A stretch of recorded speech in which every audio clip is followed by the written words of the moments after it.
अज़ीज़ान इकराम वक़ार, हम उस अजीम मोहसिन कायनात की सीरत पर आज गुफ्तगू करने आए हैं जिसका हर जर्रा, जिंदगी का हर लम्हा महफूज कर दिया गया है। पूरी तारीख उठाकर देख लेना, पूरी तारीख। कोई एक ऐसा शख्स ला करके दिखा दो जिसके पैदा होने से उसकी कब्र में जाने तक नहीं, मेरे अजीज, दुनिया शुरू होकर के अब तक जिसके हालात वैसे महफूज किए गए हों जैसे मेरे आका के महफूज किए गए। अरे सहाबा तो ये तक महफूज कर गए कि हुजूर मुस्कुराते थे तो कितने दांत दिखते थे। हुजूर पाक सल्लल्लाहु ताला अलैहि वसल्लम की उम्र मुबारक जब ज्यादा हुई थी तो सहाबा ने ये भी गिन रखा था कि हुजूर की दाढ़ी मुबारक में सफेद बाल कितने थे। हर चीज महफूज रखा है। तुम क्या समझते हो, यानी आजकल के किसी मोहल्ले से निकला हुआ कोई पाखंडी हुजूर के नाम पर भोंके तो हुजूर की इज्जत पर फर्क आएगा? तू घटाए से किसी के न घटा है न घटेगा, जब बढ़ाए तुझे अल्लाह ताला तेरा। नबी पाक सल्लल्लाहु ताला अलैहि वसल्लम की हर चीज को अल्लाह ने महफूज रखा। आपको पता है लोग आज उलझते हैं, कोई भी आ जाता है इंटरनेट पर, उसको देख करके बहकने लगते, नए नए अपने अपने अंदाज में फिक्र बनाते हैं। मियाँ अब तो इंटरनेट का दौर है, गूगल ही सबका उस्ताद बन गया है। यूट्यूब पर कोई भी लचकदार बातें करने लगे, उसके फॉलोवर हो गए। आप नौजवानों को एक सवाल बार बार ये आता है, हुजूर का दीन एक ही है, हुजूर का दीन एक ही है। हुजूर पाक सल्लल्लाहु अलैहि वसल्लम ने जो कुरान अल्लाह की बारगाह से हमें दिया है वो एक ही है। तो फिर ये बाद में आने के बाद तुम कहते हो चलो मान लिया सुन्नी सब हक पर है, फिर ये सुन्नियों में ये हनफी भी है, शाफी भी है, मालिकी भी है, हम्बली भी है, ये क्या है? चार अलग अलग क्यों तरीके अपना लिए? जब तुम कहते हो सब हक पर है तो ये चार अलग अलग क्यों है? हिकमत में आपको अर्ज करता हूं, मेरे गुफ्तगू से ताल्लुक, ये टॉपिक अगरचे ना हो लेकिन जो उन्वान से ताल्लुक रखने वाली बात है वो मैं इतनी अर्ज करके जाऊंगा। किसी और वक्त पर इज्तिहाद क्या है, मुज्तहिदीन कौन है, तकलीद क्या है और तकलीद कैसे होती है बात कर लेंगे। इसलिए कि बहुत सारे लोग आजकल सिर्फ इंजीनियरों को सुन रहे हैं, डॉक्टरों को सुन रहे हैं, प्रोफेसर को सुन रहे हैं। अरे दीन की तबलीग इंजीनियर क्या करेगा? ठाई लगाने वाला, जिस तरह से यहाँ से रफू चक्कर होकर के कई लोग जा चुके हैं, ऐसे ही नंबर आता रहेगा। तुम्हारे पास अगर दीन बाकी रहेगा तो वही दीन बाकी रहेगा जो गौसे आजम से मिला, जो गरीब नवाज से आया है, जो आला हजरत से होकर के आया है। दज्जाल और शैतान हर जमाने में आते रहेंगे और जो उनके मुरीद हो गए, इन तूफानों में जो बह गए, जो बाकी रह गए इंशाअल्लाह उनका ईमान सलामत रहेगा। हुजूर पाक सल्लल्लाहु ताला अलैहि वसल्लम, अब सुनिए, सहाबा इकराम रिज़वानुल्लाहि अलैहिम अजमईन ने हुजूर को देखा और उसके बाद अपने बाद आने वालों को बताया हुजूर की तारीख, हुजूर की सीरत। इमाम आज़म अबू हनीफा नमाज पढ़ते हैं, एक बार हाथ उठाते हैं और फिर उसके बाद नमाज में कभी हाथ उठवाते नहीं, रुकू के बाद नहीं। इमाम शाफ़ी रहमतुल्लाहि तआला अलैह नमाज में हाथ उठाते रफ़ा यदैन, फिर रुकू के बाद भी उठाते हैं, फिर नई रकात शुरू हो तो उठाते हैं रफ़ा यदैन तीसरी रकात पर। तो ये रसूल को मानने वाले, इनका तरीका अलग, उनका तरीका अलग। ये एक मिसाल दे रहा हूं, एक मिसाल दे रहा हूं। ऐसे बहुत सारी चीजें, मसाइल में इख्तिलाफ ये चारों मज़ाहिब में। तो लोग ये कहते हैं अगर चारों हक पर हैं तो अलग अलग क्यों है? एक रसूल के मानने वाले। मेरे अजीजों, अल्लाह के नबी सल्लल्लाहु ताला अलैहि वसल्लम ने कभी नमाज ऐसे भी पढ़ी, कभी नमाज वैसे भी पढ़ी। हुजूर पाक सल्लल्लाहु अलैहि वसल्लम ने एक बार रकात बांध करके नमाज अदा फरमाई और उसके बाद फिर अपने हाथों को कभी नहीं उठाया। अब्दुल्ला इब्न मसूद ने इसको देखा और बयान कर दिया हुजूर की नमाज ऐसी। बाज मर्तबा सहाबा ने हुजूर पाक सल्लल्लाहु अलैहि वसल्लम को रफ़ा यदैन करते देखा रुकू के बाद, तो उन सहाबा ने कहा रसूलुल्लाह की नमाज ऐसी भी थी। हुजूर की अदाएं अलग अलग थी, हुजूर की अदाएं अलग अलग थी, लेकिन ये हिकमत मौला करीम की देखें कि ये चार इमाम आए हैं, चारों ने हुजूर के एक एक तरीके को अपना लिया। क्या बात है, क्या बात है, बहुत खूब, बहुत। इमाम आजम अबू हनीफा ने भी एक तरीका ले लिया, इमाम शाफी ने भी ये ले लिया, इमाम मालिक ने भी एक तरीका। हुजूर की अदाएं अलग अलग मौके पर अलग अलग थी, सब ने एक एक तरीका ले लिया। तुम कहते हो चारों एक हो जाते, तो हुजूर की कुछ अदाएं अमल के लिए नहीं रह जाती। उम्मत को चाहिए कि हुजूर की हर अदा पर अमल करे, कोई शाफी बनकर, कोई हनफी बनकर, कोई मालिकी बनकर, कोई हम्बली बनकर। ये मौला की हिकमत है रब ताला की कि उसके रसूल की कोई अदा भी गायब होने न पाए। जो जो रसूल ने किया है वो सुबह क़यामत तक जिंदा रहे। नारे तकबीर, नारे रिसालत, आलमी यौमे दरूद शरीफ। अल्लाह। और तुम कहते हो एक एक अदा महफूज। मेरे अजीज़ो, हुजूर पाक सल्लल्लाहु ताला अलैहि वसल्लम की जुबान से निकले हुए कलमात भी महफूज, एक हर्फ भी आगे पीछे किए बगैर सहाबा ने वो अल्फाज महफूज किए। दुनिया में किसी भी इंसान के कलमात वैसे महफूज नहीं है जैसे रसूलुल्लाह के महफूज। हुजूर के अल्फाज जैसे महफूज हैं, किसी के महफूज नहीं रखे गए हर लफ्ज को। हत्ता के एक सहाबी हैं, वो हदीस बयान करते हैं, अल्लाह ताला क़यामत के करीब इल्म को उठा लेगा। इल्म को उठा लेगा कैसे, वो बताते हैं, ऐसे उठाएगा। और उलमा के उठाए जाने से उनसे पूछा गया आप ऐसा क्यों कर रहे हैं? कहा मैंने रसूलुल्लाह को बयान करते हुए ऐसा करते हुए देखा था। बेशक बेशक। जब हुजूर ने यह फरमाया था तब हुजूर ने ऐसा इशारा किया था। कोई साहबी है हदीस बयान कर रहे हैं, मुस्कुरा करके बयान कर रहे हैं। पूछा कि क्यों? कहा जब रसूलुल्लाह ने ये जुमला फरमाया था तो हुजूर ने मुस्कुराया था। सुभान अल्लाह। एक साहबी है रिवायत बयान करे, हदीस बयान करे, मुसाफा करके कहते हैं कि ये ऐसा ऐसा हुजूर ने फरमाया। कहा ये मुसाफा करके बयान क्यों किया? कहा अल्लाह के नबी ने जब ये हदीस बयान की थी तो मुसाफा करके कहा था। अदा के साथ अल्फाज महफूज हैं, किसी के नहीं। और भौंकने वालों को देखना चाहिए उनका क्या महफूज है। अरे तुम्हारे बाप के ऊपर जाओ तो डैश डैश डैश, बहुत अच्छे, बहुत पता ही नहीं बहुत बेशक, क्या खबर है। हक है। बहुतों को इनको पूछो तुम्हारा दादा कौन है, हो सकता है दादा तक तो चले जाएं पर दादा नहीं मालूम। लादरी, हाँ हाँ लादरी, क्या बात, उसके ऊपर नहीं पता, तुम्हें तुम्हारी नसब से नहीं पता और हुजूर पाक सल्लल्लाहु अलैहि वसल्लम के मुतालिक बात करते हो और तुम्हें पता है अल्लाह के नबी सल्लल्लाहु ताला अलैहि वसल्लम का नसब बाप से, दादा से, परदादा से, उसके ऊपर से नहीं। मैं गिनाता हूँ, हजरत आदम अलैहिस्सलाम को अल्लाह ने रूए जमीन पर भेजा। आदम अलैहिस्सलाम की पेशानी में मेरे मुस्तफ़ा का नूर रखा। आदम अलैहिस्सलाम की पेशानी से नूर मुस्तफ़ा मुंतकिल होकर उनके बेटे हजरत शीस अलैहिस्सलाम के पास आया। हजरत शीस अलैहिस्सलाम के बेटे थे यानिश, उनके पास आया। यानिश से कैनन में आया, कैनन से महलाइल में आया, महलाइल से यरद में आया, यरद से इदरीस अलैहिस्सलाम की पेशानी में मेरे मुस्तफ़ा का नूर आया। इदरीस अलैहिस्सलाम से लामिक में आया, लामिक से हजरत नूह अलैहिस्सलाम की पेशानी में आया। हजरत नूह अलैहिस्सलाम से उनके बेटे थे साम, उनके पास ये नूर मुस्तफ़ा आया। साम से अरफक्षज में आया, अरफक्षज से शालिख में आया, शालिख से ऐबर में आया, ऐबर से फालिख में आया, फालिख से राऊ में आया, राऊ से सारूह, सारूह में आया, सारूह से राहू में, राहू से नाहूर में, नाहूर से तारुह में और तारुह से सैयदना इब्राहीम अलैहिस्सलाम में मेरे नबी का नूर आया है।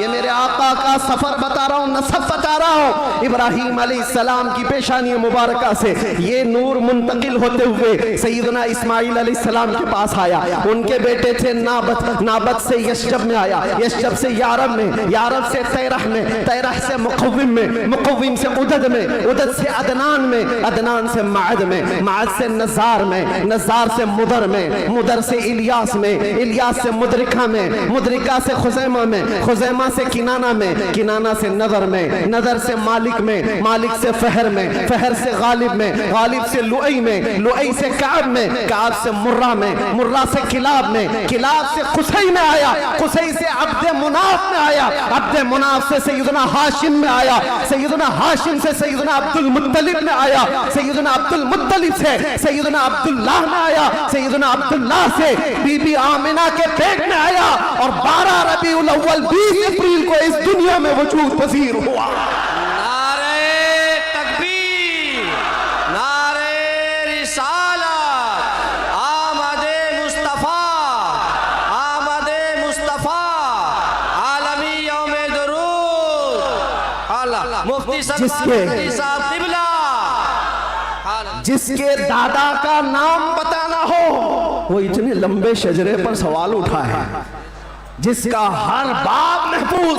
कुरान कहता है वह तक़ल्लुबका फी साजिदीन। मैं उनसे भी कहता हूँ जो दिल में बुग़्ज़ व अदावत रखते हैं और चेहरे पर मुसलमान बने फिरते हैं। मेरे आका को कहते हैं उनके माँ बाप काफिर थे, ये आज भी किताबों में लिख मारते हैं। इनको हुजूर पाक सल्लल्लाहु अलैहि वसल्लम के वालिदैन पर भी सवाल है। वालिदैन करीमैन इमाम जलालुद्दीन सुयूती रहमतुल्लाहि तआला अलैह ने पूरी किताब लिखी है अत्तादीम वल मिन्ना फी अन्ना अबवै रसूलिल्लाहि फिल जन्नह। हुजूर पाक सल्लल्लाहु तआला अलैहि वसल्लम के वालिदैन का ईमान साबित करते हुए पूरी किताब उन्होंने लिखी है। और मैं ये अर्ज करता हूँ मेरे अजीजों, कुरान कहता है ऐ नबी हमने आपको हमेशा सजदा करने वालों में रखा है। वो तक़ल्लुबका फी साजिदीन, सजदा करने वालों में आपको मुंतकिल किया है। और अल्लाह के नबी सल्लल्लाहु अलैहि वसल्लम फरमाते हैं इन्नल्लाह खलक़ल खल्क़ फजअलनी मिन खैरिहिम। अल्लाह ने पूरी मखलूक को पैदा किया और मखलूक में जो सबसे बेहतर थे अल्लाह ने उसमें मुझे पैदा किया। सुभान अल्लाह। जो सबसे बेहतरीन खानदान था उसमें हुजूर को पैदा किया, जो सबसे बेहतरीन घर था हुजूर को उसमें पैदा किया। रसूल पाक सल्लल्लाहु तआला अलैहि वसल्लम के नसब के सिलसिले में मेरे अजीजों यहाँ बहुत तवील गुफ्तगू करना नहीं है, आज मौलूद मुस्तफ़ा है इसलिए शजरे मुस्तफ़ा मैंने अर्ज किया।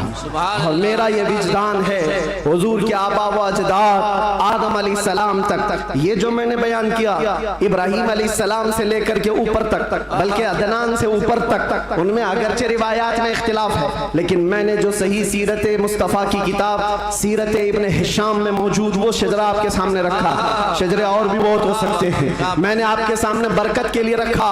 और ये मेरा गुमान है कि इन नामों में अल्लाह इतनी बरकत अता फरमाता है कि साल भर तक अल्लाह हमें बलाओं से महफूज भी फरमाता है।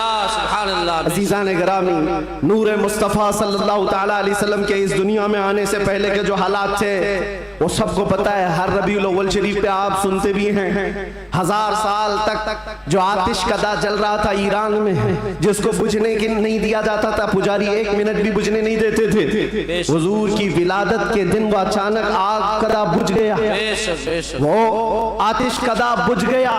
सब हैरान थे कि अचानक हुआ क्या है। और बुहैरा सावा समावा 2 नदियां जिनके मुतालिक कहा गया है एक नदी ऐसी है कि जो कभी नहीं सूखी, वो सूख गई एक ही दिन में। एक नदी ऐसी कि जो कभी पानी उसमें आया ही नहीं था, सूखी रहती, वो अचानक भर गई। और किसरा बादशाह के महल में जलजला आ गया था। फारस का बादशाह जिसके महल में जलजला आया और दीवार फट गई और उसके कंगोरे गिर गए। उसने सारे नजूमियों को बुलाया और पूछा मेरा किला इतना महफूज कि 1 लाख लोग मिलकर उसे तोड़ ना सके, हमने इस तरह से उसको मजबूत बनाया था, हुआ क्या है मेरे किले के अंदर, ये जलजला कैसे और ये दीवार कैसे? नजूमियों ने हिसाब किताब किया और उसके बाद बादशाह से कहा आई नई हुकूमत सिक्का नया चलेगा। यही जवाब दिया होगा उन्होंने, आई नई हुकूमत। आज अरब में एक बच्चा पैदा हुआ है जो कुफ्र और शिर्क की ज़ुल्मतों को दूर करके नूर का उजाला लाने वाला है, नूर वहदत का उजाला लाने वाला है। और फिर उन्होंने यही कहा होगा आई नई हुकूमत सिक्का नया चलेगा, आलम में रंग बदला सुबह शब विलादत। और उस जलजले पर बात याद आई है, मैं आपको बताता हूं। फारस में ये किला था बहुत बड़ा और बादशाह किसरा वो बैठा है और जलजला आया, दीवार शक हो गई। जलजला किस दिन आया? हुजूर की विलादत पर। आज भी कई लोगों के दिलों में भी जलजला आता है। क्या बात है, क्या बात है, बहुत जलजला आता है। बेशक बेशक। जब हुजूर की विलादत का जिक्र करे हिलने लग जाते वो, जलजला आता है। लेकिन तुम्हारे दिल के अंदर जलजला आने से हमें कुछ फर्क नहीं पड़ता, बेशक बेशक कुछ फर्क नहीं पड़ता। इसी जलजले को आला हजरत ने क्या फरमाया जानते हो? हश्र तक डालेंगे हम पैदाइशे मौला की धूम, मिस्ले फारस नजद के किले गिराते जाएंगे। बेशक बेशक मिस्ले फारस नजद के किले गिराते जाएंगे। या रसूल अल्लाह, या रसूल अल्लाह, जिंदाबाद जिंदाबाद। आला हजरत, आला हजरत। आपको मैं ये बात जरूर अर्ज करना चाहूंगा, हुजूर पाक सल्लल्लाहु ताला अलैहि वसल्लम के आने के वक्त अगर ये हालात बदले थे, इनकलाब था, हुजूर की आमद से पहले अरब में जो हमेशा सहरा से जूझ रहा होता है, सूखेपन से हरियाली आ गई, बारिशें आ गई। उस साल जिस साल मेरे नबी की विलादत हुई, क्या बात है, ये अजीब गरीब चीजें अरब वालों ने देखा भी और लिखा भी और महफूज भी रखा। पूरी दुनिया में हो क्या रहा है पता ये चला जब नबी पाक सल्लल्लाहु अलैहि वसल्लम की आमद हुई थी तो पूरे दुनिया में एक इनकलाब आया था, इनकलाब आया था, देखने वालों की निगाहें देखी थी। आज मेरा विजदान ये कहता है जब कभी सच्चे इश्क और मोहब्बत के साथ हुजूर की कोई आमद की बात करता है तो इनकलाब आता है। बेशक बेशक, उस इनकलाब का असर आज भी मौजूद है। इनकलाब आता है, किसी के चूल्हे हिलते हैं, किसी के दरो दीवार हिलते हैं, किसी के अंदर नखुवत की आग भड़कती है और कोई किसी को कुछ भी आंख दिखाता है। ये सब हो चुका है हुजूर की आमद से पहले। और जब हुजूर पाक सल्लल्लाहु अलैहि वसल्लम तशरीफ लाए उसके बाद के हालात भी आपको पता है। मुख्तसर अंदाज में क्योंकि हर सुन्नी मुसलमान को ये जरूरी है कि वो अपने नबी की सीरत पढ़े, बल्कि हर मुसलमान। क्यों? उस रसूल को नहीं पढ़ा तो फिर किसको पढ़ेगा? किसको पढ़ेगा? ये मुजरा करने वाले नचनियों के बारे में तुम पढ़ते रहोगे, इनका बायोडाटा क्या है? जो जहन्नम का रास्ता दिखाते हो उनके मुतालिक तुम पढ़ते रहोगे? नहीं, तुम्हारा शौक, तुम्हारी जुस्तजू ये हो कि मेरे मुस्तफ़ा करीम सल्लल्लाहु अलैहि वसल्लम की हर अदा को मैं पढ़ लूं, हुजूर की जिंदगी पाक को पढ़ लूं। अल्लाह के नबी सल्लल्लाहु ताला अलैहि वसल्लम तशरीफ लाए, हालात ज़माना बहुत अलग थे और रिवायतें तो ये बताती हैं पूरे मक्का में उस साल सिर्फ और सिर्फ जितने घरों में बच्चे हुए सब लड़के ही पैदा हुए, सब पैदा हुए जो थे वो लड़के थे। नबी पाक सल्लल्लाहु अलैहि वसल्लम की विलादत होती है और आपके वालिद गिरामी हज़रत अब्दुल्ला आपकी विलादत से 6 महीने पहले इंतकाल कर चुके हैं और बीबी आमिना की गोद में मेरे मुस्तफ़ा सल्लल्लाहु अलैहि वसल्लम तशरीफ लाए। और तशरीफ लाने का अंदाज भी बीबी आमिना कहती हैं रजब के महीने में मुझे हमल ठहरा था और उसके बाद से मैंने अजीब व गरीब जो चीजें देखी हैं वो बयान से बाहर हैं। ना मुझे कभी हमल की तकलीफ हुई, ना पैर बोझल होते थे, ना सर में चक्कर आता था जैसे प्रेग्नेंट औरतों को होता है। जो हामिला औरतें होती हैं उनको तकलीफें होती हैं, बोझ उठाना होता है बच्चे का और उनके पाँव बोझल होते हैं, कभी उनको खाने में मजा खत्म हो जाता है, कभी सर चकराने लगता है, अलग अलग चीजें हामिला औरतों के साथ होती हैं, मतली आती है, उल्टी आती है। बीबी आमिना कहती हैं जब से मेरे पेट में मोहम्मद सल्लल्लाहु अलैहि वसल्लम तशरीफ लाए मुझे कोई तकलीफ नहीं थी, ना कभी मतली आई, ना कभी चक्कर आया, ना कभी पैर बोझल हुए, न तबीयत में गिरानी आई, बल्कि उसके बरअक्स जो हालात थे बीबी आमिना कहती हैं रात को सोती तो कभी ख्वाब में इब्राहिम अलैहिस्सलाम तशरीफ लाते और कभी मूसा अलैहिस्सलाम तशरीफ लाते,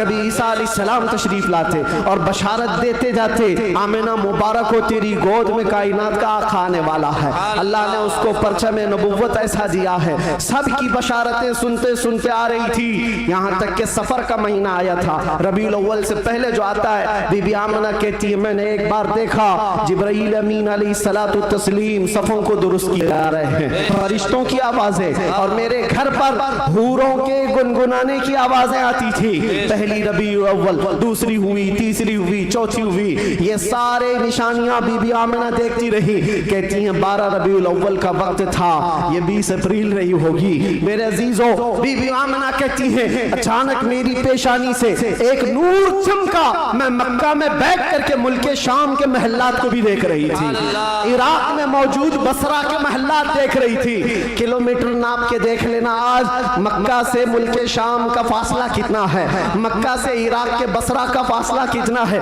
वो बीबी आमिना है जिसके पेट में मौजूद रसूल हैं और उनकी आंखें मक्का से शाम तक देख रही हैं। जिसकी बरकत से आमिना मक्का से शाम तक देखती हो, उस कायनात के आका के बारे में हम ये अकीदा रखते हैं तो क्या बुरा करते हैं। हम यहाँ से पुकारे वो वहां से सुने, मुस्तफा की समाअत पे लाखों सलाम। क्या ये अकीदा बुरा है?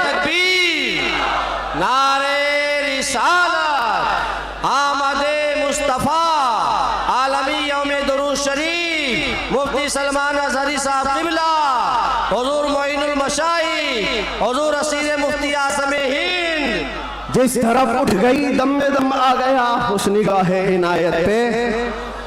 हाँ, उस रसूल पाक सल्लल्लाहु अलैहि वसल्लम की जलवागरी से पहले बीबी आमिना ये बता रही हैं, रात का वक्त था और मेरे घर पर ऐसा लगता था कि नूर की जमातें उतरती जा रही हैं। कभी मुझे गुनगुनाने की आवाजें आती थी और हूरों की आवाजें हों, फरिश्तों की आवाजें हों। सुबह सादिक का करीब वक्त आया था, अचानक मेरे घर में 3 औरतें दाखिल हुई। मैंने पूछा ये कौन है, कहाँ से आई हैं? कहा वो दाया थी, जो बच्चा पैदा होने के वक्त औरतें हेल्प के लिए, मदद के लिए आती हैं, उनको दाया कहते हैं। ये 3 औरतें आई थी, बीबी आमिना कहती हैं। मैंने पूछा कौन हो तुम, कहां से आई हो? उसमें से एक औरत ने कहा मेरा नाम बीबी आसिया है, मैं दूसरी ने कहा मेरा नाम बीबी मरियम है, तीसरी ने कहा मेरा नाम बीबी हवा है। ये वो मुकद्दस खवातीन जो दुनिया की सबसे अफजल खवातीन हैं, तो हुजूर पाक की दाया बनकर के आई हैं। हजरत बीबी आमिना कहती हैं विलादत का वक्त करीब आया, अचानक मेरी आंखें बंद हुई, थोड़ी देर के बाद पलक क्या झपकी, फिर मैंने आंखें खोली तो हुजूर पाक को सजदे के आलम में मैं बाहर न देखा। बहरे कोई तकलीफ, कोई दर्द सह नहीं, हुजूर पाक सल्लल्लाहु अलैहि वसल्लम को देखा। और वो भी मंजर बयान करती हैं हजरत बीबी आमिना की शान में देखा। कहती हैं न कोई आलाइश, न कोई नापाकी, न कोई गंदगी। हुजूर पाक सल्लल्लाहु अलैहि वसल्लम जब पैदा हुए थे धुले धुलाए हुए आए थे, नहाए हुए आए थे, सुरमा लगाए हुए आए थे, खतना किए हुए आए थे। और हजरत बीबी आमिना कहती हैं सजदे के आलम में इस तरह से थे कि हुजूर पाक सल्लल्लाहु अलैहि वसल्लम के जिस्म का सामने वाला हिस्सा नजर ना आए। वो कायनात का आका और मौला दुनिया में आ रहा है तो सजदे के आलम में आ रहा है। क्या बात है। और जब तशरीफ लाए बीबी आमिना खुश थी कि गुलाब जैसी रंगत जिसको देखे तो आंखें झपकाना भूल जाए।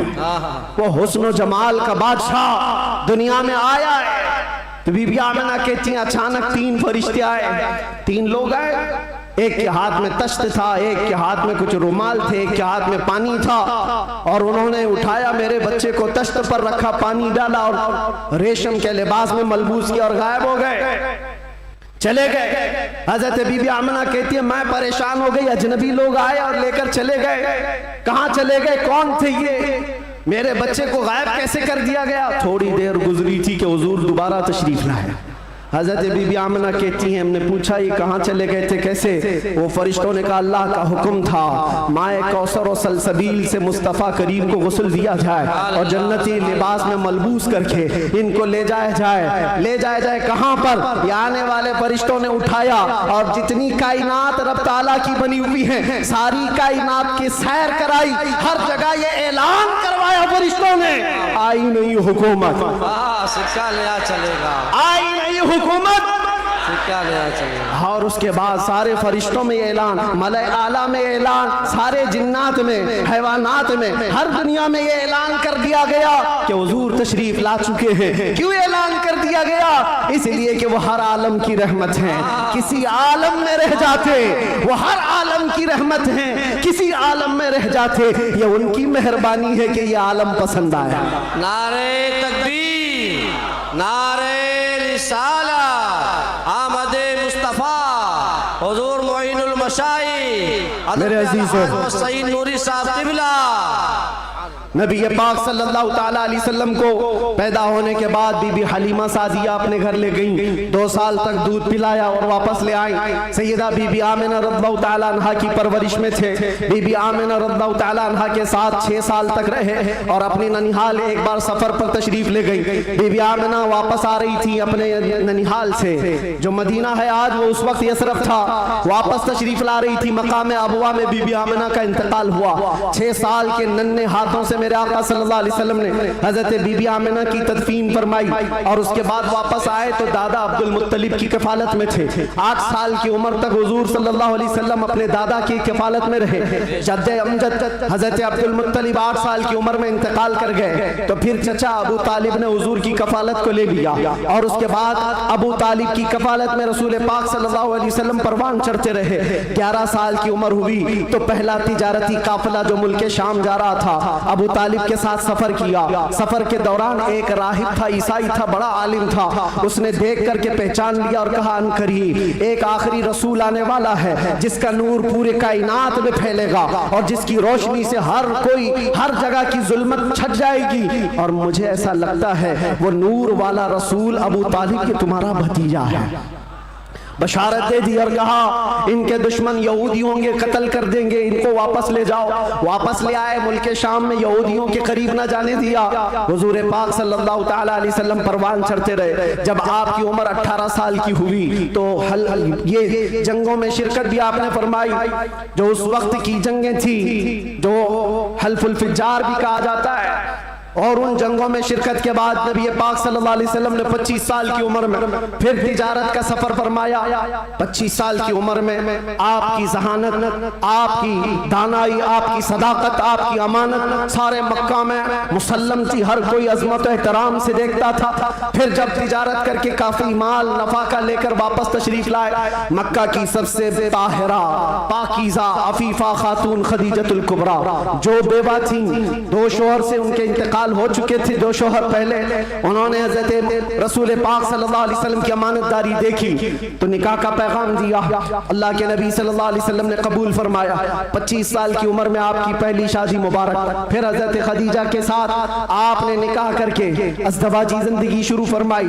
आपकी औलाद हुई, हज़रत ज़ैनब हुई, हज़रत रुक़ैया हुई, हज़रत उम्मे कुलसूम हुई, हज़रत बीबी फातिमा ज़हरा हुई, हज़रत अब्दुल्ला हुए, हज़रत कासिम हुए। 6 बेटे हज़रत खदीजा के पेट से पैदा हुए। और जब ये हालात जिंदगी आगे बढ़ती गई, मक्का वालों में आपका अज़्म, आपका मकाम और मर्तबा ऐसा था कि आपसी झगड़े फसादात हो। हुजूर पाक सल्लल्लाहु तआला अलैहि वसल्लम के एक इशारे से कई कबीलों के वो मसले जो कई सालों से अनहल थे, लायनहल थे, वो हल कर लिए जाते थे। फिर जब 40 साल की उम्र पाक हुई, रसूल करीम सल्लल्लाहु तआला अलैहि वसल्लम की आप गारे हिरा तशरीफ ले जाते थे, खलवत में इबादत करते थे। फिर वो फरिश्ता आया जिब्राइल अमीन कुरान की आयतें लेकर के और हुजूर से कहा इक़रा, कहा पढ़ो। हुजूर ने कहा मा अना बिक़ारी, 3 बार कहा।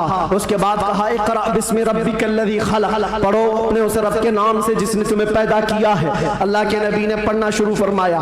5 आयतें उतरी, उतर कर गारे हिरा से वो सूए कौम आया है। जहां को अंधेरों से निकालने वाला वो रसूल तशरीफ लाया गारे हिरा से। और जब तशरीफ लाए फिर अल्लाह के नबी सल्लल्लाहु अलैहि वसल्लम ने ऐलान नबुव्वत फरमाया, मक्का वालों को जमा किया, अपने नबी आखिर ज़मा होने का, अल्लाह के एक होने का ऐलान किया। मानने वालों ने माना, चिढ़ने वालों ने चिढ़ना शुरू किया। दुश्मनियां यहाँ से शुरू हुई और झगड़े फसादा शुरू हुए। सहाबा जो बनते चले गए हुजूर के, शुरू में गरीब थे, कमजोर थे, ज़ईफ थे, उन्हें मारा गया, पीटा गया, तकलीफें दी गई। 50 साल की उम्र पाक थी रसूल पाक सल्लल्लाहु अलैहि वसल्लम की। जब आपका सोशल बाइकाट किया गया था, 7वां साला हुजूर का बेअसत का था, नबुव्वत का 7वां साल था। आपका पूरे मक्का वालों ने मिलकर सोशल बाइकाट किया था। शब अबी तालिब की घाटियों में हुजूर महसूर रहे अपने खानदान के साथ। आपको दाना पानी कुछ नहीं जाने दिया जाता था। पत्ते खाए हुजूर ने और चमड़े उबाल करके खाए। 2 साल का ये अरसा गुजरा था तो फिर ये हलफ, ये अहद तोड़ दिया गया। और फिर 50 साल की उम्र पाक थी हुजूर की जब बीबी खदीजा का भी इंतकाल हो गया। 4 महीने के बाद अबू तालिब का भी इंतकाल हो गया। वो आमल हुज़्न था, गमों का साल था। नबी पाक सल्लल्लाहु अलैहि वसल्लम पर गम, उसके ऊपर गम के ऊपर गम आते गए। और इधर सहाबा की परेशानियां, बहुत सारे सहाबा हिजरत करके हबशा चले गए। अल्लाह के नबी सल्लल्लाहु अलैहि वसल्लम इन आजमाइशों से नबुर्दाज़मा थे।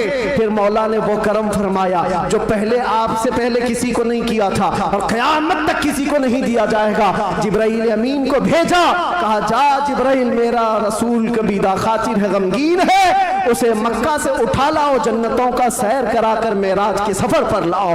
नबी पाक सल्लल्लाहु तआला अलैहि वसल्लम का मेराज का सफर हुआ, वापस तशरीफ लाए। ऐलान नबुव्वत के बाद 53 साल हुजूर की जिंदगी पाक मक्का में गुजरी। फिर अल्लाह का हुक्म आया, मक्का से हिजरत फरमा कर आप मदीना तशरीफ ले गए। मदीने वालों ने शानदार इस्तकबाल किया था, मक्का वालों की तरह नहीं थे। मदीने वालों ने शानदार इस्तकबाल किया था, हुजूर का 9 दिन तक उन्होंने इंतजार किया था। आज जो मौलूद में हुजूर के जिक्र का इंतजार करते हो ऐ सुन्नियों, ये मदनी जिंदगी का अक्स है, ये मदीने वालों की सुन्नत है। बहुत सारे लोग ये कहते हैं ना हुजूर पैदा हुए थे तो मक्का में कोई ऐसी खुशियां, ऐसी मीलाद थोड़ी ना मनाई गई थी, तुम लोग क्यों मनाते हो सुन्नियों? उनसे ये कहो मक्का में जब हुजूर पैदा हुए थे तो सब काफिर ही काफिर थे, काफिर ही काफिर थे। हाँ, बीबी आमिना हज़रत अब्दुल मुत्तलिब को छोड़कर बात कर रहा हूं, उस वक्त खुशियां मनाई बीबी आमिना ने भी, हज़रत अब्दुल मुत्तलिब ने भी। हाँ, सवाल करना है तो ये सवाल करो, जब हुजूर ने ऐलान किया था अपने नबूवत का और 13 साल बाद जब मदीने आए थे तो मदीने वालों ने खुशियां क्यों नहीं मनाई? ये पूछना है तो पूछो, हम तुम्हें तारीख की हर किताब खोलकर सन्नाटेदार थप्पड़ मारकर के भी बताएंगे। वो बनु नज्जार की बच्चियां जो पढ़ती थी, आज भी हर मस्जिद से आवाज आती है, तला अल बद्रु अलैना मिन खनियातिल वदाई वजबत शुक्र अलैना मा दआ लिल्लाहि दाई। वो बच्चियां क्या कहती थी? ये दफ बजा बजा कर हुजूर का इस्तकबाल करती थी। वो यूं कहती थी, अरे सनियतुल वदा की घाटियों से हम पर 14वीं का चांद आ गया है, अल्लाह की तरफ बुलाने वाला रसूल हमारे दरमियान आ गया है, हम सब पर अब शुक्र वाजिब हो गया है। ये मदीने वालों की खुशियां थी मेरे अजीजों। पहला साल था, दूसरा साल, फिर जंगे बदर हुई, फिर उसके बाद 1 साल के बाद जंगे उहद हुई, फिर उसके 1 साल के बाद ग़ज़वा-ए खंदक हुआ, फिर ये जंगें होती रही। तकरीबन 17 जंगें हुजूर पाक सल्लल्लाहु अलैहि वसल्लम बनफ़्स नफ़ीस शरीफ फरमाए। ये 10 साल के अंदर उसमें कई अल्लाह के नबी सल्लल्लाहु अलैहि वसल्लम की ज़ौजियत से शरफ याब होने वाली ख़वातीन भी आई। हज़रत सौदा आई, हज़रत मैमूना आई, हज़रत उम्मे सलमा आई, हज़रत आयशा भी आई। ये 2 हिजरी की बात है। हजरत आयशा हुजूर पाक सल्लल्लाहु अलैहि वसल्लम की बारगाह में रुखसती लेकर के आई। हजरत आयशा, हजरत सौदा, हजरत उम्मे सलमा, हजरत हफ्सा आई, हजरत सफिया आई, हजरत जुवैरिया आई, हजरत आखिर में हजरत बीबी मैमूना आई और बीबी मारिया किप्तिया आई। उनके पेट से हुजूर पाक सल्लल्लाहु अलैहि वसल्लम के एक बेटे हजरत इब्राहिम भी पैदा हुए। ये 6 साल गुजरे थे। 7वां साल था जब नबी पाक सल्लल्लाहु अलैहि वसल्लम 1400 सहाबा के साथ मक्का तशरीफ ले जा रहे थे उम्रा के लिए। मक्का वालों ने रास्ता रोक दिया, परमिशन नहीं है। बहुत सारी जगहों पर जिनका गलबा असर और रसूख है वे समझते हैं हम जिसे चाहेंगे परमिशन देंगे। हम मेरे अजीजों, ये गलबा और ये ताकत ज्यादा देर की नहीं होती, सच्चे ज्यादा देर की नहीं होती। आज तुम मसनद नशीन हो, कल गधे नशीन बन जाओ। क्या कहने मुफ्ती साहब, बहुत खूब। थोड़ी देर की बात है और फिर मैं वो बात कहूंगा तो लोगों को फिर वो हो जाएगा कुछ देर की खामोशी। अरे खामोशी रहो भाई, खामोश रहो भाई।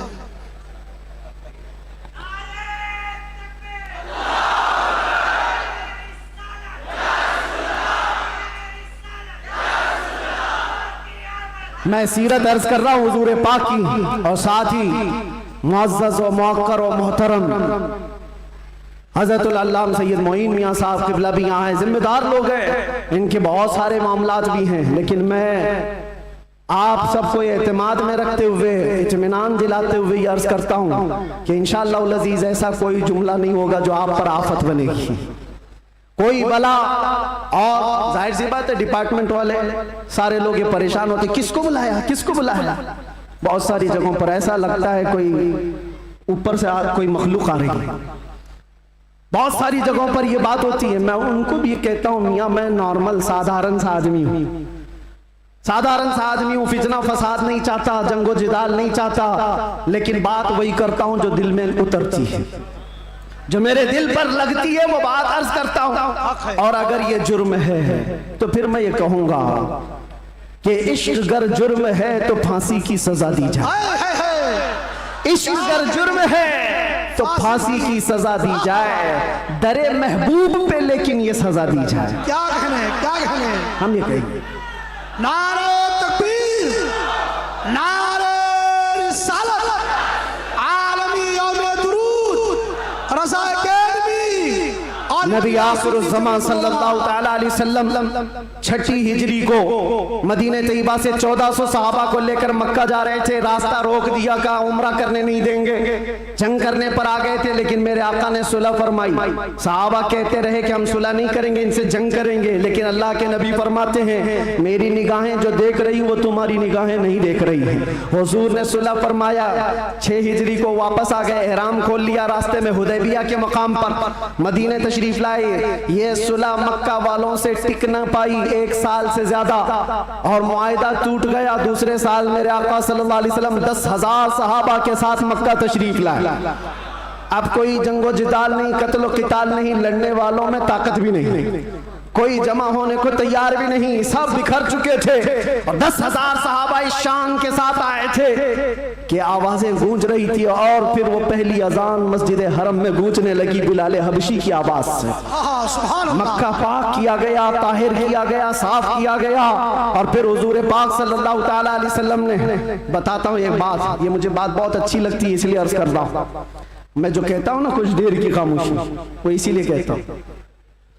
हुजूर पाक सल्लल्लाहु अलैहि वसल्लम हिजरत करने से पहले एक बार खाने काबा के पास आए थे, और हुजूर को खाने काबा के अंदर जाना था, और दरवाजे की चाबी उस्मान बिन शैबा के पास थी। उस्मान गनी नहीं, ये उस्मान बिन शैबा दूसरे, उनके पास चाबी रहती थी, वो ईमान लाए हुए नहीं थे। हुजूर ने कहा चाबी दो, मुझे अंदर जाना है। कहा तुमको दूं, तुम दीन छोड़े हुए आदमी, हमारे आबा व अजदाद का दीन छोड़े हुए हो, तुमको चाबी हरगिज नहीं दूंगा। चाबी नहीं दिया, ना दरवाजा खोलने दिया। हुजूर ने फरमाया उस्मान याद रखो, याद रखो, एक दिन ये चाबी मेरे हाथ में होगी, मैं जिसे चाहूंगा अता करूंगा। सुभान अल्लाह। क्या इसी को हम कहते हैं कुछ देर की खामोशी है। सब्र करो, इंतजार करो, आज तुम्हारा गलबा है, चाबी तुम्हारे पास, तुम जिसे चाहो रोक दोगे। हुजूर ने फरमाया एक दिन मेरे हाथ में होगी। और उस्मान बिन शैबा कहते मैं उस वक्त इनकी बात को ऐसी ही समझा, उड़ती उड़ती बात, ये ऐसी एक बोलने वाली बात है, तमतराक में कही गई बात है। लेकिन कहते घर गया तो मुझे टेंशन भी होने लगा, मोहम्मद ने अब तक झूठ तो नहीं कहा, अगर कहा है तो कहीं ये बात सच न हो जाए। लेकिन वो कहते मेरा ये डर उस वक्त खत्म हो गया जब मोहम्मद सल्लल्लाहु अलैहि वसल्लम मक्का छोड़कर हिजरत करके चले गए मदीने। वो कहते हैं जो अपना घर भी नहीं बचा पाए, अपना वतन नहीं बचा पाए, वो कहां से मेरे हाथ से चाबी छीन पाएंगे? सब कुछ तो इनका खत्म हो गया, जा चुके। लेकिन उन्हें पता नहीं था सिर्फ 6 साल के बाद वापस वो रसूल तशरीफ ला गए। 7वीं हिजरी थी, 10,000 सहाबा के साथ जब नबी पाक सल्लल्लाहु अलैहि वसल्लम मक्का में तशरीफ लाए, मक्का में जब तशरीफ लाए तो अल्लाह के नबी सल्लल्लाहु अलैहि वसल्लम ये सहाबा के हुजूम के साथ जब आए, खाना काबा के पास गए हैं, और जो कैदी थे, जो पकड़े गए थे उस वक्त, वो सब तो इसी तरह सर झुकाए आए हुए थे। ये सोच रहे थे आज तो पूरा बदला लिया जाएगा, बदर का भी, ओहद का भी, खंदक का भी, सारी जंगों में जितना ये नाचे थे सबका बदला ले लिया जाएगा। सब हाजिर थे। हुजूर पाक ऊपर चढ़ते हैं एक टीले पर, कहते हैं उस्मान बिन शैबा कहाँ है? आए हैं, चाबी लेके ही आए। कहा लाओ चाबी। हुजूर के हाथ में चाबी दे दिया। जो मेरे मुस्तफा की जुबान से निकला है वो होकर रहेगा। सुभान अल्लाह, सुभान अल्लाह। अल्लाह के नबी ने फरमाया, हदीस सुना रहा हूं, अल्लाह के नबी ने फरमाया इस रुए जमीन पर एक दिन ऐसा आएगा कि पूरे खित्ते पर एक भी आदमी ऐसा ना होगा जो ला इलाहा इल्लल्लाह ना बोलता। सुभान अल्लाह, सुभान अल्लाह, सुभान अल्लाह। हर इंसान ये दीन गालिब आकर रहेगा, ये उसी रसूल ने फरमाया है। हाँ, ये मत पूछो अब क्यों नहीं हो रहा, कल क्यों नहीं हो रहा, परसों क्यों नहीं हो रहा, हालात है कुछ देर। उसके बाद मेरे नबी ने जो फरमाया है वो होकर रहेगा। चाबी ली और उसके बाद दरवाजा खोला। जो काबे को पाक किया, काबा आज भी उन अजमतों को सलाम करता है। बेशक, सुभान अल्लाह। आज भी काबे की तहारत का सेहरा मेरे मुस्तफा के हाथ है। नबी पाक सल्लल्लाहु ताला अलैहि वसल्लम ने उसके बाद फिर ऐलान किया पूरे मजमे में, कहते हैं आज मैं ये चाबी ऐसे शख्स के हाथ में दूंगा जिससे कयामत तक कोई चाबी छीन नहीं पाएगा। अल्लाह, कितनी बड़ी फजीलत की बात है, कितनी बड़ी बशारत। सारे सहाबा की गर्दनें ऊंची हो गई, चाबी मुझे मिले। हजरत अबू बकर सिद्दीक सोच रहे हैं, उमर फारूक सोच रहे हैं, हजरत अब्बास सोच रहे हैं, अब्दुल्ला इब्न मसूद सोच रहे हैं, कई सहाबा कई सहाबा ये दिल में ख्वाहिश रखते हैं चाबी शायद हमको मिले, चाहे शायद हमको मिले। हुजूर ने फरमाया उसको दूंगा, कयामत तक उससे कोई छीन नहीं पाएगा। सब देखते रहे और हुजूर ने एक आयत तिलावत फरमाई कुरान की, इन्नल्लाह यअमुरुकुम अन तुअद्दुल अमानाति इला अहलिहा, बेशक अल्लाह तुम्हें हुक्म देता है जिसकी अमानत है उस तक वापस लौटा दिया करो। हुजूर ने फरमाया उस्मान बिन शैबा इधर आओ।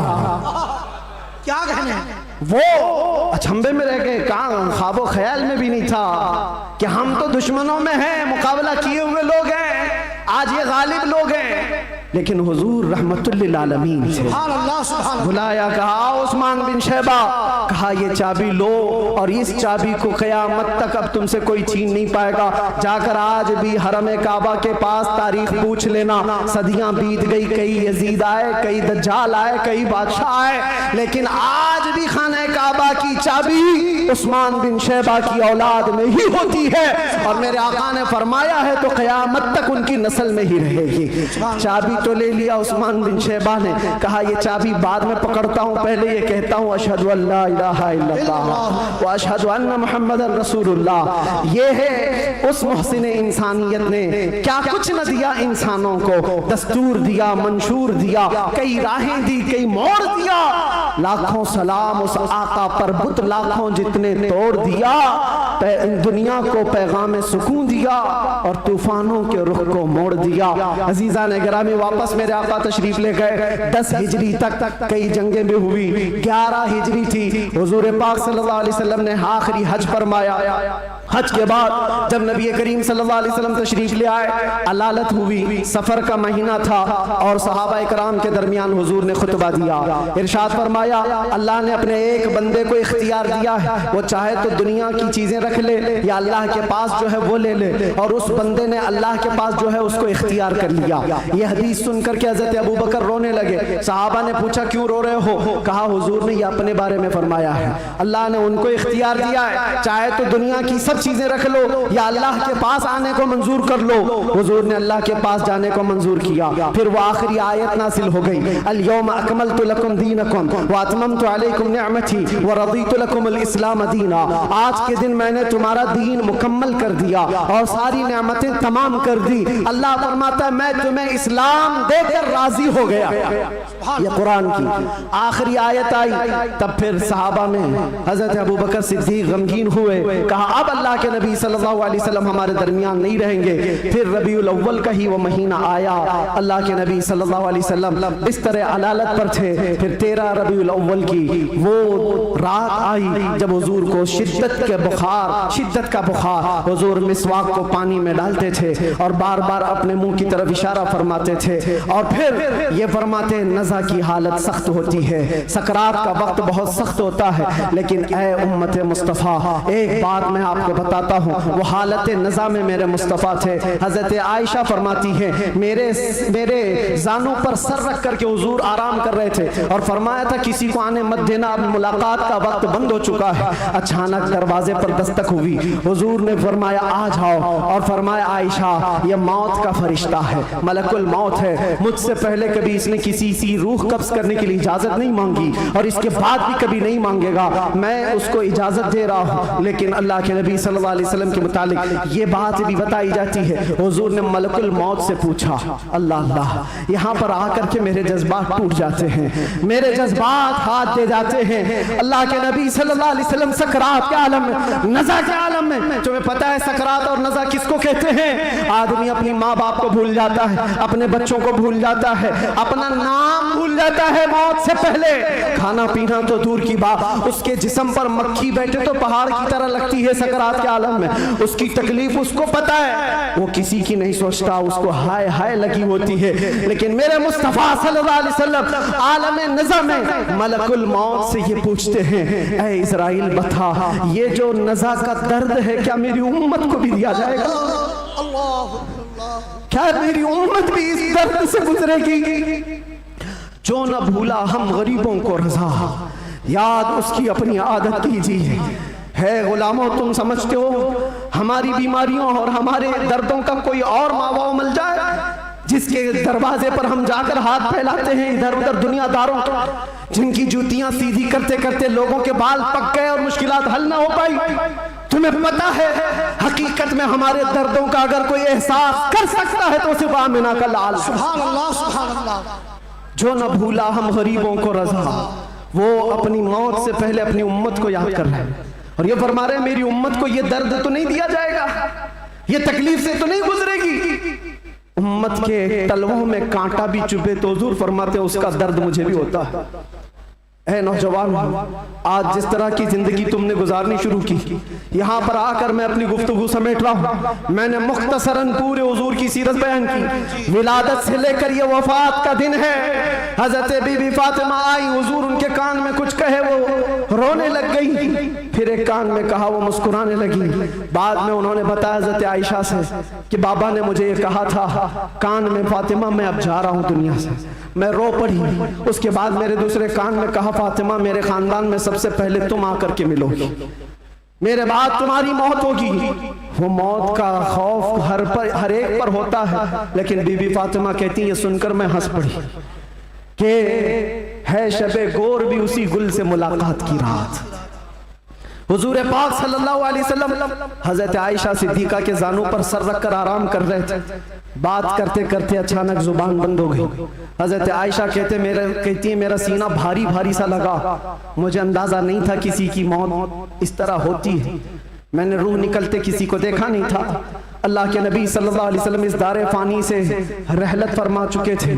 अचानक दरवाजे पर दस्तक हुई। अबू बकर सिद्दीक सबसे पहले दाखिल हुए। आए, हुजरे में पूछा आयशा क्या है? कहा हुजूर पाक सल्लल्लाहु अलैहि वसल्लम पर बुखार शिद्दत का है। हजरत अबू बकर आए, हाथ पकड़ा और बेइख्तियार उनकी हिचकियां निकल गई। पेशानी पर बोसा दिया और कहा, ऐ अल्लाह के नबी इसके बाद अब दूसरी मौत नहीं आने वाली है और आप अपने रफीक आला के पास जा चुके थे। अल्लाह ताला ने जो आपके हिस्से में पैगाम देना रखा था वो आपने पूरा हक अदा फरमाया। अद्दैतल अमानत व नसहतल उम्मत व बल्लगतर रिसालत या रसूल अल्लाह। हजरत अबू बकर सिद्दीक की आवाज सुनकर हजरत आयशा रोने लगी। उसके बाद उन्हें एहसास हुआ कि अल्लाह के नबी अब इस दुनिया में नहीं रहे। बाहर सहाबा को हजरत अबू बकर ने जैसे ही ऐलान किया, वो गम के मारों का हाल क्या था जो नबी पाक को एक आन के लिए भी दूर बर्दाश्त नहीं कर पाते थे। वो मौत की खबर कहाँ सुनते हैं। हजरत उस्मान पत्थर की तरह बने हुए थे, उनको कोई काटता भी था एहसास नहीं होता। हजरत उमर फारूक अपने हाथ में तलवार लेकर मदीने वालों को कहते थे, कसम खुदा की अगर किसी ने कह दिया मेरे नबी का इंतकाल हुआ मैं उसकी गर्दन मार दूंगा। मेरे नबी का इंतकाल नहीं हुआ, अपने रब से मिलने गए, वापस आने वाले हैं। ये शिद्दत मोहब्बत के अल्फाज थे। सहाबा बेचैन थे, बेकरार थे, लेकिन हिकमत मौला यही थी, मौत तो आनी है, हर एक को आनी है, कज़ा तो आनी है, अंबिया को फकत इतनी कि आनी है, अजल तो आनी है, एक आन के लिए है। नबी पाक सल्लल्लाहु ताला अलैहि वसल्लम को सहाबा ने गमों के पहाड़ के साथ तदफीन फरमाया और इस उम्मत का बेड़ा लेकर चलने वाले सिद्दीक़ अकबर थे। मिशन को उठाया और हम तक ये जो दीन पहुंचा, सहाबा की वो मेहनत कश, वो जिंदगी पाक इस्तिक़लाल के साथ मुसीबतों से लड़ते हुए, तकलीफों से नबुर्दाज़मा होते हुए दीन यहाँ तक पहुंचा दिया। अब मैं तुमसे सवाल करता हूँ, आज मुस्तफ़ा की सीरत सुनने आए हो, आज हुजूर की मौलूद में आए हो, जो रसूल तुमसे इतना प्यार करे कि बिस्तर को छोड़कर खड़े हो जाए। आयशा फरमाती है बिजली कड़कती थी तो हुजूर बाहर निकल जाते, अबर छाता तो हुजूर घर से बाहर चले जाते और ये कहते मुझे अंदेशा होता है कहीं ये बिजली मेरी उम्मत पर अजाब ना जाए, ये अबर कहीं मेरी उम्मत पर अजाब बनकर तारी ना हो जाए। हुजूर इस्तिग़फ़ार करते करते सुबह कर जाते थे, नमाजों के लिए खड़े होते। आयशा कहती आप मासूम हैं, सैयदुल मासूमीन हैं, आप क्यों इतनी इबादत करते हैं? मेरे आका फरमाते मेरी उम्मत के लिए करता हूँ, मेरी उम्मत बेखबर है, वो मुझे नहीं पहचानती। अल्लाह के नबी सल्लल्लाहु अलैहि वसल्लम को कब्र अनवर में रखा गया। सहाबी रसूल फरमाते हजरत अली भी उतारने वालों में से थे। लब हुजूर के कब्र में भी हिल रहे थे, कान लगा करके सुना तो ये अल्फाज थे, रब्बिग़फिर ली उम्मती फ़इन्नहुम ला यअलमून। ऐ मेरे रब मेरी उम्मत की बख्शिश फरमा, इसलिए कि वो नहीं जानती। जो न भूला हम गरीबों को रजा, याद उसकी अपनी आदत कीजिए। नौजवानों, आज फिर मैं तुम्हारे अखलाक को किरदार से सवाल करता हूँ। उस रसूल के मानने वाले हो जिस रसूल ने तुम्हें किसी जगह फरामोश नहीं किया। दुआओं में, मेराज के सफर में, कब्र में, अपने बिस्तर में, अपनी जलवतगाह में, अपनी खलवतगाह में, हर जगह जंगों में तुम्हारे लिए। जो पेट पर पत्थर बांधे तुम्हारे लिए, तलवारें उठाई तुम्हारे लिए, दंदाले मुबारक शहीद करवाए तुम्हारे लिए, अमीर हमजा का चबाया हुआ कलेजा देखा तुम्हारे लिए, हसनैन करीमैन के जो खानदान के टुकड़े टुकड़े हुए रसूलुल्लाह के घराने के, किसके लिए? इस उम्मत के लिए। पैगाम इस्लाम पहुंच जाए, पैगाम दीन पूरी कायनात में पहुंच जाए। मगर अफसोस इस बात का होता है, इस नौजवान को देखकर, जब शराब की बोतल उठाता है, ताश के पत्तों के अड्डों पर बैठता है, नशा अपने मुंह में लगाता है, फिर सोच सोच करके दिल मरने लगता है। क्या ये उस रसूल की उम्मत है जिसके तलवों में कांटा चुभना भी हुजूर को बर्दाश्त नहीं है? हुजूर इससे इतनी प्यार, इतना प्यार करते हैं, इतनी मोहब्बत करते हैं, और ये रात भर अय्याशियों में गुजार रहा है, ये ताश के पत्तों में और शराब की बोतलों पर अपनी रातें गुजारता है। ऐ नौजवानों, कब तुम वापस आओगे उस रसूल पाक की बारगाह में? आज भी उस गुंबदे खजरा की छांव में कोई ये नहीं कह सकता कि जगह कम हो गई। करोड़ों आए उस दामन मुस्तफा में, सब बस जाएंगे। आने की देर है, आने की देर है। हमने देखा है जब जब मेरे मुस्तफा से करीब कोई हुआ है, मैंने अपनी जिंदगी पाक को देखा। जब मुसीबतें ज्यादा होती थी, जब मुश्किलें हल ना होने के काबिल लगती थी, जेल के सलाखों के पीछे भी मेरे गम की दवा अगर कोई चीज थी तो वो मुस्तफा को याद करना था। रात भर सलाखों को पकड़ करके याद करता। कोई एक रात ऐसी नहीं आई जिसमें मेरे मुस्तफा ने नवाजा ना हो। आता है फकीरों में उन्हें प्यार कुछ ऐसा, खुद भीग दे और खुद कहे मंगते का भला हो। हम तो माइल बकरम है, कोई साइल ही नहीं। यहाँ हालात ये हैं, उन बच्चियों को देखो जिनके दुपट्टे हट गए, जिनके चेहरे बेनकाब हैं। आज बाजारों की जीनत वो बने हुए हैं, अय्याशियों की जीनत तुम्हें बनाया गया है। तुम्हारे मोहल्लों में नशा बिकता है, तुम नशा करते हो, तुम नशा के डीलर हो। क्यों दुनिया में ये नाम अपना बनाया? कुरान में तो तुमको अल्लाह ने खैर उम्मत कहा। मेरे नबी की उम्मत है, मेरे नबी की उम्मत है। बख्शिश का सहरा तुम्हारे सर पर है, तुम्हें उम्मत वसत कहा गया है। नौजवानों उठो, वरना हश्र न होगा फिर कभी। दौड़ो के जमाना छाल अपनी चल गया। एक इलाज तुम्हें दे जाता हूँ। आज यौम दुरूद के तौर पर मनाया जा रहा है। मैं तो सोच करके आया था कि दुरूद पाक पर कुछ बोलूं, लेकिन मेरे नबी की जिंदगी को शुरू किया जो खत्म कभी नहीं होने वाली है। दुरूद पर सिर्फ इतना कहूंगा, अल्लाह के नबी सल्लल्लाहु अलैहि वसल्लम ने फरमाया, अब्दुल्लाह इब्न अब्बास की रिवायत है और अल-मुअज्जमुल औसत लित-तबरानी में यह रिवायत मौजूद है। अल्लाह के नबी फरमाते हैं, जो जुमा की रात को 2 रकात नमाज अदा किया और 1000 बार दुरूद पढ़ा, अगले जुमा से पहले मैं उसे अपनी जियारत का शरफ अता करूंगा। सुभान अल्लाह, सुभान अल्लाह। ये दुरूदों के जरिए से तुम अपनी जिंदगी पाक जिंदगी को बदल सकते हो। उठो, अपने जुबान पर चर्चे ले आओ, इसलिए कि जो बंदा जिससे मोहब्बत करता है उसका चर्चा ज्यादा करता है। जो चर्चा ज्यादा करेगा, एक बात मैं आपको बताऊं, सुबह उठा, शाम में उठा, जहां बैठा, जहां खड़ा हुआ, दुरूद पाक पढ़ता रहा। अल्लाहुम्मा सल्ली अला सय्यिदिना मुहम्मद व अला आलिहि व अस्हाबिहि व बारिक वसल्लिम। ये बार बार पढ़ता रहा, कोई भी दुरूद जो उसे याद रहा। फरमाया गया है, इंसान को जागते हुए जो बात बार बार कहने की आदत है, नींद में भी वही बात करता है, या नींद से उसे झिझोड़ कर उठा दिया जाए वही बात करता है। अगर तुम्हारी जुबानों पर दुरूद पाक के नगमे चल पड़े, आदत हो गई, एक दिन तुम्हारा भी डोला उठाया जाएगा, लाशा उठाकर कब्र में दफन करके आ जाएंगे। और ये गहरी नींद ऐसी है, इसको उठाने के लिए तो मुनकर नकीर ही आते हैं। जब वो झिझोड़ कर उठाएंगे, जिंदगी में जो कसरत से बोलते थे, मौत के उठने के बाद भी वही बोलते हुए उठोगे।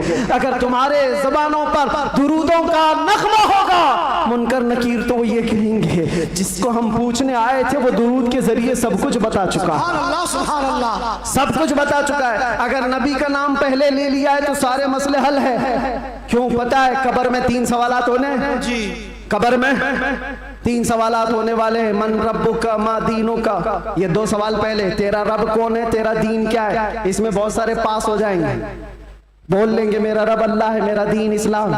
सबसे अहम सवाल तो यही है जिस पे आके बहुत अटकेंगे। मा कुंत तक़ूलु फी हक़्क़ि हाज़ा रजुल, हुजूर को दिखाकर पूछेंगे इनके बारे में क्या कहता था। फर्क देखो, तवज्जो, आखिरी बात करने आ रहा हूं। तवज्जो, 2 सवालों में फरिश्तों ने कहा तेरा दीन, तेरा रब कौन? क्या था पूछा फरिश्ते, तेरा रब कौन था नहीं, तेरा रब कौन है, वहां कौन है वही बता। और फिर तेरा दीन क्या था नहीं पूछ रहे फरिश्ते, तेरा दीन क्या है। 2 सवालों में तो फरिश्तों ने पूछा तेरा रब कौन है, तेरा दीन क्या है, लेकिन हुजूर की बात जब आई तो पूछते इनके बारे में क्या कहता था। ये मत बोल अब क्या कहता है, अब तो हर कोई कहेगा। देख लिया जो जलाले मोहम्मदी को, जमाले मोहम्मदी को तो हर कोई पुकारे। फरिश्ते कहते ये नहीं, मा कुंत तक़ूल, पहले क्या कहता था वो बता। अपोजिशन वाले सब हा लादरी कहेंगे, नहीं मालूम नहीं। आज क्या कहता वो तो बोल सकता हूं, ये मोहम्मद है, अल्लाह के रसूल है। नहीं, फरिश्ते कहेंगे दुनिया में क्या कहता था वो बोल। इसीलिए मेरे अजीजों, सुन्नी सहीउल अकीदा मचल कर कहेगा फरिश्तों से, अब तो पाए नाज से फरिश्तों क्यों उठूं, मर के पहुंचा हूं यहाँ इस दिलरुबा के वास्ते। तुम कहते हो क्या कहता था, दुनिया में क्या कहता था, मैं वो सुन्नी हूँ जमीले, मरने के बाद मेरा लाशा भी कहेगा, और सुन्नी तो यही कहेगा। फरिश्ते उठाएंगे कब्र में, क्या कहता था अगर पूछते हो तो हम सच सच बोलेंगे, कुछ भी झूठ नहीं बोलेंगे। हम तो इनको कहते थे सरवर कहूँ के मालिको मौला कहूँ तुझे, बाग़े खलील का गुले ज़ैबा कहूँ तुझे, अल्लाह रे तेरे जिसमें मुनव्वर की ताबिशें, ऐ जाने जाम जाने तजल्ला कहूँ तुझे, तेरे तो वस्फ़ ऐबे तनाही से हैं बरी, हैरान हूँ मेरे शाह मैं। क्या क्या कहते थे सब बताओ, लेकिन रज़ा ने ख़त्म सुखन इस पे कर दिया। खालिक का बंदा खल्क का सब याद करके जाओ, कब्र में फरिश्ते पूछेंगे तो क्या क्या कहना है। मैं बोलूंगा हाँ मैं ये कहता था, सबसे आला वो औला, सबसे बाला वो औला, बुझ गई जिसके आगे सभी मशालें, शम्मा वो लेकर आया हमारा नबी, खल्क से औलिया, औलिया से रसूल, और रसूलों से आला।